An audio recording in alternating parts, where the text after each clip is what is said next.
Bonjour à tous, j'ai le plaisir d'accueillir aujourd'hui Elsa Brio, qui est la CEO de la société PanTherapix et qui va nous faire part de son retour d'expérience sur l'ISI Accelerator. Bienvenue tout d'abord, est-ce que tu peux nous en dire un peu plus sur qui tu es et que fait ta société ? Bien sûr. Donc, merci de me donner l'opportunité de présenter PanTherapix. PanTherapix est une société qui développe des traitements innovants en neurologie. C'est une innovation qui vient du Collège de France PSL.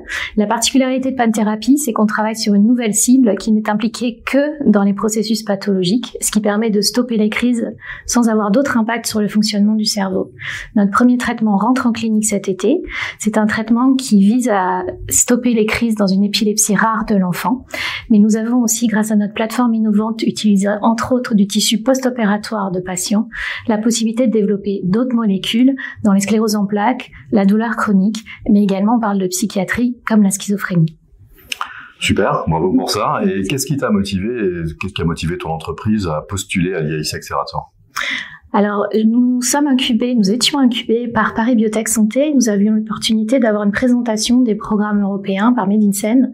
Et donc, on s'est dit que l'ISI Accelerator pouvait être une bonne opportunité pour notre société. À la base, pour être très honnête, on a postulé pour l'argent. Et finalement, on s'est rendu compte que ça nous a apporté beaucoup plus dans le process, mais également par la suite. Et justement, parlons en cash. Tu as pu réussir à avoir combien de la part de l'ISI Accelerator ? Nous avons obtenu 2,5 millions d'euros en subvention et 9,8 millions d'euros en equity à venir. Et pour cela, nous devons chercher un lead investor qui permettra de mettre au moins le même montant en face. Tu évoquais le fait qu'au-delà du cash, l'ISI Accelerator t'avait apporté finalement d'autres avantages, d'autres atouts. Est-ce que tu peux nous expliquer lesquels ?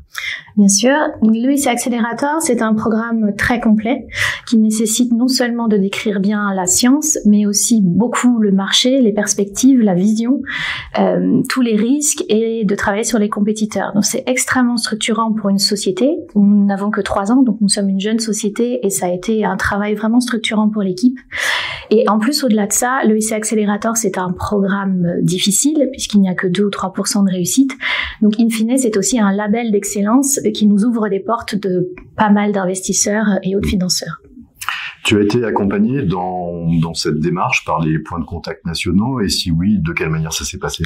Nous avons été contactés par les PCN après la sélection de notre dossier à l'écrit, puisqu'il y a 3 étapes, et on a été contactés par les PCN pour s'entraîner sur la phase orale. Donc on a eu l'opportunité de faire des oraux blancs et d'être challengés sur notre projet. Le gros avantage, c'est qu'on se retrouve aussi face à des gens qui ne connaissent pas notre projet et donc qui ont une vision vraiment naïve entre guillemets et qui posent des questions toujours très intéressantes et structurantes. Et sur la partie finalement échange d'expérience avec les futurs candidats au programme ISI Accelerator, est-ce que tu peux nous partager quelques trucs et astuces ? C'est quoi tes recommandations ? Alors mes recommandations, c'est déjà de ne pas partir seul. Nous avons été accompagnés aussi par une structure qui est labellisée par la BPI et nous avons pu profiter du Diag Europe pour travailler avec cette structure.